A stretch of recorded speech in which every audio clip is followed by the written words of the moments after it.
Good morning to all of you. Now today we will discuss variation of periodic properties, variation of some properties along a period. It means from left to right in the periodic table. This is from chapter periodic classification of element. This is of chemistry chapter. ठीक है, तो कुछ properties को हम लोग देखेंगे. ठीक है कि लेफ्ट से राइट, यदि पीरियोडिक टेबल में लेफ्ट से राइट की तरफ जाते हैं मीन्स अलोंग द पीरियड जाते हैं, कोई पीरियड में जाते हैं तो क्या होता है, बढ़ता है, घटता है, ठीक है ना, या सेम रहता है, इसको हम लोग देखेंगे. इसके लिए हम क्या किए हैं, थर्ड पीरियड, ठीक है ना, सोडियम वाला पीरियड जो है उसको लिए, थर्ड पीरियड को लिए हैं और इसी का एग्जांपल देकर के आपको सारा प्रॉपर्टी, जो प्रॉपर्टीज आपको दिखाए यहाँ पे, number of shells, atomic size, valence electron, valency, ionisation potential, electron affinity, electronegativity, metallic character, basic oxide, non metallic character, acidic oxide, ये सबको डिस्कस करेंगे कि along the period from left to right in a periodic table what happens. Okay, now see for example I have taken this. देखिए sodium है, ठीक है ना, इसका इलेक्ट्रॉनिक कन्फिग्रेशन बनाया गया है बोर मॉडल के हिसाब से. तो सोडियम है, atomic number 11, electronic configuration 281. Next is magnesium, electronic configuration 282, aluminium 283, silicon 284, phosphorus 285, sulphur 286, chlorine 287 and argon is 288. ठीक है, अब बढ़ते हैं प्रॉपर्टीज के. Number of shells. Now see, number of shells. This is known as shell. KLMN. क्या है ये? Shell है. Also known as orbit. Okay, energy level diagram. Energy shell है या फिर आप इसको orbit कह सकते हैं. तो देखिए यहाँ पे भी 3 ऑर्बिट है, ठीक है ना, 3 शेल है. सोडियम में 281, 3 शेल्स. इसमें भी KLM 3 shell, 3 shell, 3 shell. All contains 3 shells. So number of shell. Number of shell क्या देखें हम लोग?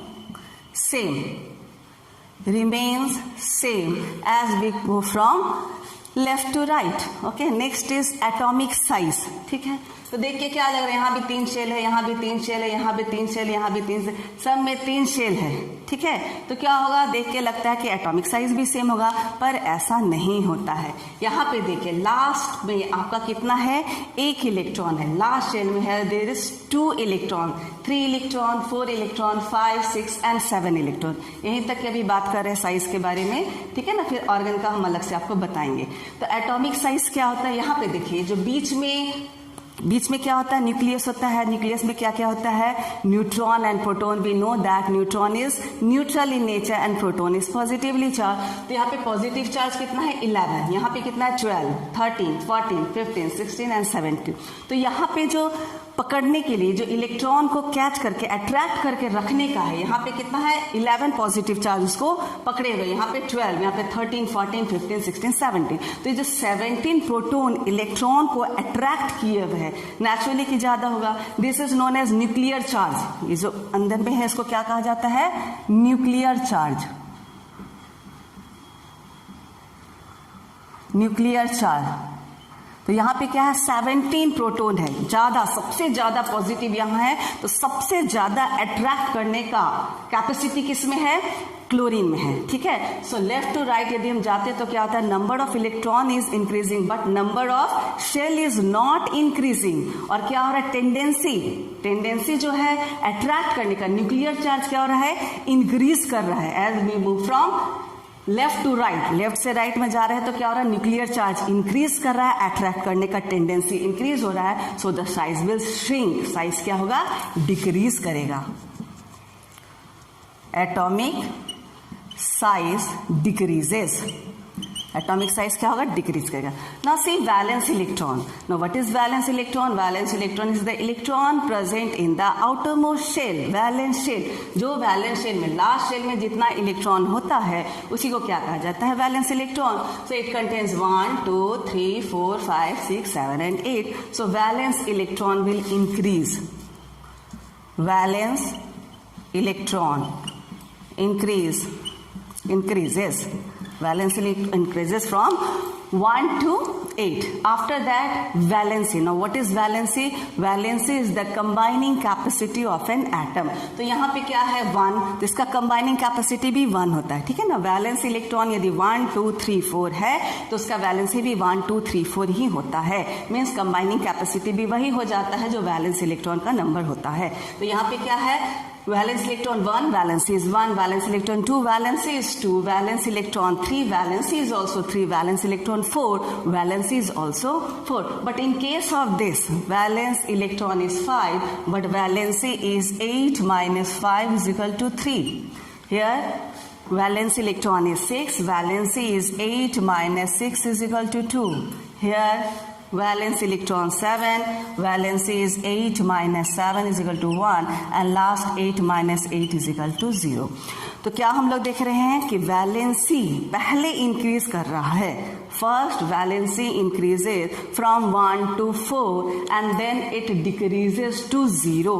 जैसे आप लेफ्ट टू राइट जाएंगे तो क्या आ जाएगा, आपका वैलेंसी हो जाएगा 1, 2, 3, 4, देन 3, 2, 1 एंड 0. नोबल गैस का क्या होता है, वैलेंसी 0. कंबाइनिंग कैपेसिटी होता ही नहीं है बिकॉज दैट इज स्टेबल. ठीक है, नेक्स्ट आइए ionisation potential. So what is ionisation potential? Energy required to release one electron. एक इलेक्ट्रॉन को निकालने में जो एनर्जी लगता है उसी को क्या कहा जाता है, आयोनाइजेशन पोटेंशियल. अब देखिए जैसे जैसे बढ़ रहे हैं, न्यूक्लियर चार्ज इंक्रीज कर रहा है, कंबाइनिंग इसको पकड़ के रखना, अट्रैक्ट करना, इलेक्ट्रॉन को अट्रैक्ट करने का पावर क्या हो रहा है, इंक्रीज कर रहा है. न्यूक्लियर चार्ज इंक्रीज कर रहा है मतलब पॉजिटिविटी जो अंदर में वो इंक्रीज हो रहा है. वो क्या रहा है, इलेक्ट्रॉन को और टाइटली पकड़े हुए. ठीक है ना, तो इलेक्ट्रॉन इससे निकालना बहुत ही मुश्किल है. ठीक है ना, यहाँ पे क्या है 11 प्रोटोन है और ये क्या किया, लास्ट इलेक्ट्रॉन को अट्रैक्ट किया है. वहां पे 12 प्रोटोन है वो अट्रैक्ट किया, यहाँ पे 13 प्रोटोन है वो क्या किया, लास्ट इलेक्ट्रॉन को पकड़े हुए. लेकिन यहाँ पे क्या हम लोग देख रहे हैं 17 proton. Nuclear charge is very high. यदि न्यूक्लियर चार्ज बहुत ज्यादा है तो इलेक्ट्रॉन को और टाइटली पकड़े रहेगा और उसमें से इलेक्ट्रॉन निकालना बहुत ही दिक्कत है. So energy will very very high. इसका एनर्जी क्या हो जाएगा, बहुत ज्यादा हो जाएगा to remove one electron. So energy required to remove one electron from neutral gaseous atom और you can say from valence shell, it very difficult. So क्या हो जाएगा, आयोनाइजेशन पोटेंशियल विल इंक्रीज. बहुत ज्यादा एनर्जी चाहिए होगा क्लोरीन से electron निकालने के लिए. So ionization potential increases.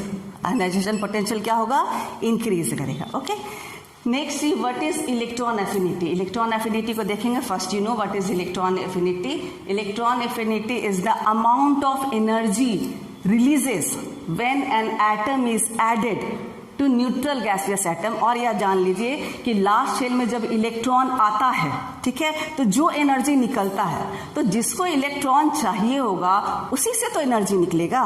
ठीक है ना, यदि उसको रिक्वायरमेंट नहीं है तो वो नहीं लेगा, लेकिन वही एनर्जी देगा जिसको इलेक्ट्रॉन चाहिए. तो लेफ्ट से राइट में दे जाते तो क्या हो रहा है, न्यूक्लियर चार्ज यहाँ सबसे ज्यादा है. ठीक है ना, पॉजिटिविटी यहाँ क्या है, पॉजिटिव चार्ज यहाँ क्या है, सबसे ज्यादा.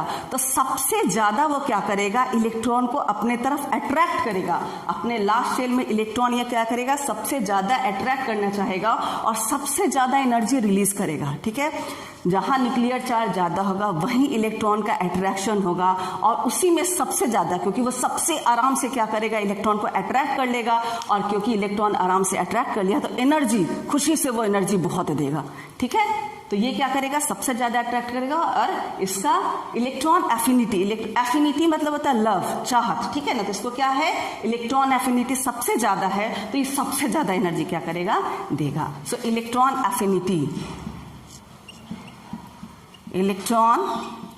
Affinity will also increase. सबसे ज्यादा चाहत इस पीरियड में, सबसे ज्यादा चाहत इलेक्ट्रॉन इसको है और ये सबसे ज्यादा एनर्जी रिलीज करता है. Now next see electronegativity.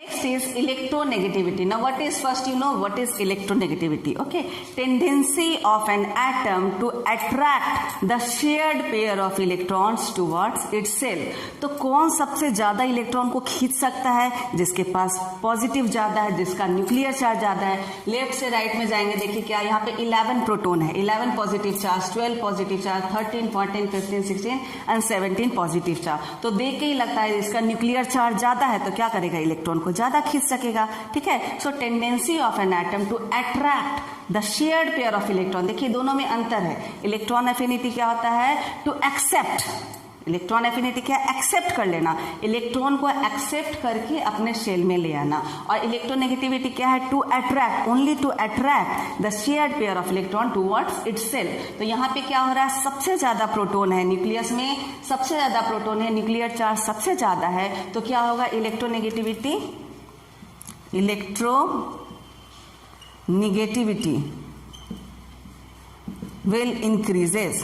will increase, okay, electronegativity increase, or you can say will increase from left to right, ठीक है। Now next metallic character, metallic के बारे में आपको बताए थे पिछले वीडियो में, जो सबसे ज्यादा जल्दी इलेक्ट्रॉन दे सके, सबसे जल्दी इलेक्ट्रॉन दे सके, जिसका आयोनाइजेशन एनर्जी सबसे कम हो, मतलब सबसे पहले क्या करेगा, बहुत जल्दी इलेक्ट्रॉन दे देगा, वो क्या होता है, सबसे ज्यादा मेटालिक होता है। देखिए फ्रॉम लेफ्ट टू राइट यदि हम जा रहे हैं तो इसमें 11 प्रोटॉन इलेक्ट्रॉन को पकड़े हुए, यहाँ पे 12 प्रोटॉन पॉजिटिव चार्ज इलेक्ट्रॉन को पकड़े हुए, धीरे धीरे क्या हो रहा है, यहाँ पे जाके 17 पॉजिटिव चार्ज जो है वो एक इलेक्ट्रॉन को पकड़े हुए, लास्ट इलेक्ट्रॉन को पकड़ने के लिए कितना चार्ज है, 17 प्रोटॉन है, nuclear charge is very high, तो यहां से इलेक्ट्रॉन निकालना बहुत ही मुश्किल की बात है, ठीक है ना। Ionisation energy is very high, अभी आपको बताया आयनाइजेशन एनर्जी मतलब एनर्जी निकालना, energy required to remove electron from valence shell is very difficult, तो क्या होगा, ये मेटालिक हो ही नहीं सकता है। तो मेटालिक कैरेक्टर क्या होगा, metallic character decreases from left to right, ये मेटल है, ये मेटल है, दिस इज मेटल, उसके बाद क्या होगा, ये क्या है, semiconductor, and after that is non metal, ठीक है। तो from left to right what happens, metallic character will decrease. Now basic oxide, ठीक है, जो मेटल है हम जानते हैं मेटल का ऑक्साइड क्या होता है, बेसिक होता है, इसका बेसिक होगा। मैग्नीशियम ऑक्साइड क्या होता है, बेसिक होता है, इसका एम्फोटेरिक होता है। Now what is amphoteric, amphoteric means having both the properties of acid and base. उसके बाद क्या होता है, यहाँ देखिए ये सब क्या है, नॉन मेटल, ठीक है। तो क्या होता है, बेसिक ऑक्साइड यदि मेटालिक कैरेक्टर डिक्रीज करेगा तो बेसिक ऑक्साइड, बेसिक बनने का कैपेसिटी भी जो है वो क्या करेगा, डिक्रीज करेगा। तो मेटालिक कैरेक्टर यदि डिक्रीज हो रहा है तो बेसिक ऑक्साइड का बनने का कैपेसिटी भी क्या होगा, डिक्रीज करेगा। Next is non metallic character, यदि metallic character left to right decrease कर रहा है, इसका मतलब अभी आपको बताया मेटल है, मेटल है, मेटल, और यहाँ जाते जाते क्या हो जा रहा है, सब नॉन मेटल हो जा रहा है। इसका मतलब क्या है, फ्रॉम लेफ्ट टू राइट क्या हो रहा है, नॉन मेटालिक कैरेक्टर इंक्रीज कर रहा है, नॉन मेटालिक कैरेक्टर इंक्रीजेस, ठीक है। यहां वाला क्या होता है, मेटल क्या होता है, इलेक्ट्रोपॉजिटिव बनाता है, और नॉन मेटल क्या बनाता है, इलेक्ट्रोनेगेटिव बनाता है, दैट एक्सेप्ट इलेक्ट्रॉन। यहाँ क्या होता है, लूज इलेक्ट्रॉन, जो इलेक्ट्रोपॉजिटिव बना है वो मेटल होता है, वो यहाँ है, ठीक है, और जो इलेक्ट्रॉन को एक्सेप्ट करे, इलेक्ट्रोनेगेटिव बना है, वो नॉन मेटल होता है। तो यहाँ हम लोग देख भी रहे हैं, क्योंकि इसका न्यूक्लियर चार्ज ज्यादा है तो एक्सेप्ट करता है इलेक्ट्रॉन को, ये भी क्या करता है, it accept 2 electron to acquire the noble gas configuration. तो इधर हम लोग क्या देख रहे हैं, these are non metallic in nature. और यदि नॉन मेटालिक कैरेक्टर इंक्रीज करता है तो नेचुरल है कि उसका जो ऑक्साइड बनेगा वो एसिडिक बनेगा, ठीक है। This is also increase.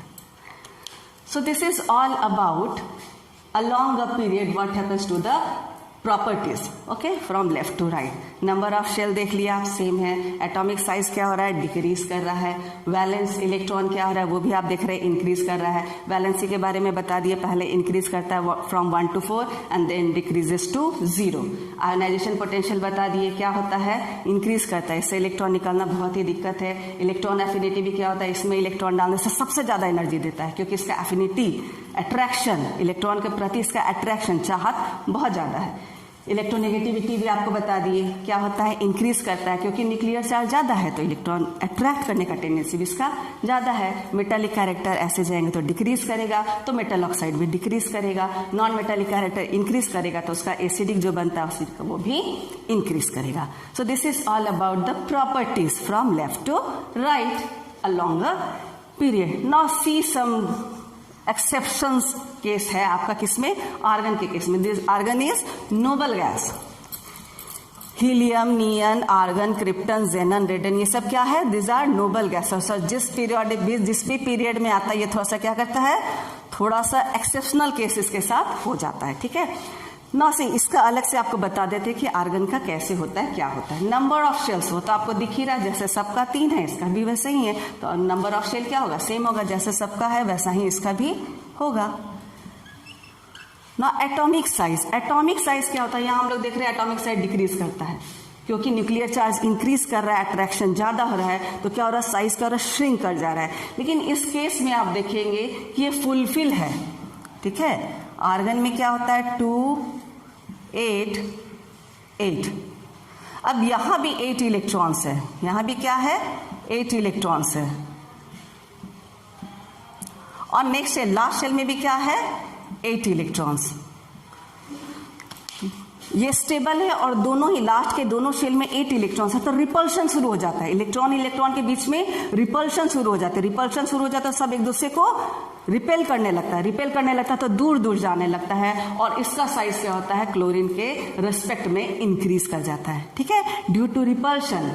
8 electron इसमें भी है, 8 इलेक्ट्रॉन इसमें भी है, इलेक्ट्रॉन पास पास आ जाता है तो रिपल्शन शुरू हो जाता है, because both are negatively charge, और इस रिपल्शन के कारण सब एक दूसरे को रिपेल करता है एंड साइज विल इंक्रीज, ठीक है।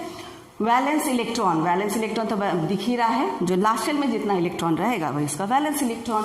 वैलेंसी, वैलेंसी आपको बताया था यदि 8 हो जाता है तो क्या करते हैं 1 2 3 4 रहेगा वैलेंस इलेक्ट्रॉन, तो वैलेंसी भी वही रहता है। लेकिन यदि आपका वैलेंसी क्या हो जाएगा 4 से यदि ज्यादा रहता है तो उसको 8 से माइनस करता है, तो वैलेंस इलेक्ट्रॉन 8 है तो इसको क्या करेंगे 8 minus 8 is equal to 0, so valency is 0, ठीक है। कंबाइनिंग कैपेसिटी इसका नहीं है, वैसे भी आपको पता है ये स्टेबल है, नोबल गैस है, तो क्या होता है ये इनर्ट होता है, स्टेबल होता है, इसका कंबाइनिंग कैपेसिटी 0 है, ठीक है। आयनाइजेशन पोटेंशियल, आयनाइजेशन पोटेंशियल आपको क्या बताया, energy required to remove electron. अब क्या है, ये तो स्टेबल है, जब ये स्टेबल है तो ना तो इलेक्ट्रॉन देना चाहेगा ना तो इलेक्ट्रॉन लेना चाहेगा, तो यदि इसमें से इलेक्ट्रॉन निकालना चाहें नहीं के बराबर तो नहीं निकलेगा। बाय चांस यदि निकालना चाह भी रहे हैं so the ionization potential will be very very high, क्योंकि एक स्टेबल से आप इलेक्ट्रॉन को निकालना चाह रहे, ठीक है ना। यहाँ पे क्या होता है इलेक्ट्रॉन वो या तो लेता है या तो देता है, क्यों, स्टेबल बनने के लिए, और ये तो पहले से ही स्टेबल है तो इससे तो इलेक्ट्रॉन निकलेगा ही नहीं, और यदि निकालना चाहेंगे सो द एनर्जी विल बहुत एनर्जी लगाएंगे तभी उससे इलेक्ट्रॉन निकल सकेगा। So ionization potential will very very high, ठीक है ना। इलेक्ट्रॉन एफिनिटी, इलेक्ट्रॉन एफिनिटी मतलब क्या होता है, amount of energy released when an electron is added to neutral gaseous atom, और you can say in the last shell.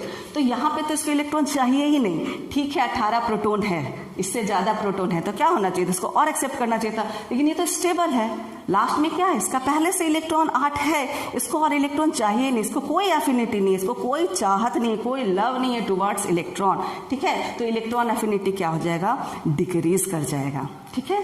जैसे यहाँ दिख रहे थे यहाँ पे इंक्रीज कर गया था, लेकिन वहां जाकर के डिक्रीज कर जाएगा। वही बात इलेक्ट्रोनेगेटिविटी के साथ भी है, अट्रैक्ट, इलेक्ट्रॉन अट्रैक्ट भी वो क्यों करेगा, ठीक है ना, क्योंकि उसके पास तो पहले से ही स्टेबल है, ठीक है। सो व्हाट विल हैपन, यहां तक इंक्रीज करता है उसके बाद डिक्रीज करेगा। और भी कुछ जान लीजिए आर्गन के बारे में। This is unreactive gases, noble gas है, रेयर गैस है। रेयर क्यों कहा जाता है, बहुत ही कम अमाउंट में पाया जाता है एनवायरमेंट में, ठीक है ना। और ये कलरलेस होता है and exist as single atom. बाकी के बारे में हम लोग जानते हैं, जैसे हाइड्रोजन जब रहता है तो H2Cl, जब रहता है तो Cl2 क्लोरीन फॉर्म में, ठीक है ना। लेकिन यहाँ क्या होता है, now it exist as single atom, ठीक है ना, ये सिंगल रह सकता है। जैसे हाइड्रोजन के बारे में हम लोग जानते हैं, जब भी रहेगा तो H2, chlorine molecular form H2 Cl2, nitrogen N2, oxygen O2। But you can see that जो भी नोबल गैस है, ठीक है ना, रेयर गैस है, वो क्या रह सकता है, सिंगल भी रह सकता है। Helium, neon, argon, krypton, xenon, रेडन। क्यों रह सकता है, बिकॉज दिस इज अनरिएक्टिव, बिल्कुल ही रिएक्टिव नहीं है, और इसी रूप में ये रह सकता है, ठीक है। और ये सब क्या है, दिस आर वेरी रिएक्टिव, ये जब रहेगा तो मॉलिक्यूलर फॉर्म में, लेकिन ये exist as single atom, single atom के रूप में भी नोबल गैस रह सकता है, आर्गन उस पर रह सकता है। Okay, this is all about the variation of periodic properties along a period from left to right. Okay, so for next topic must see my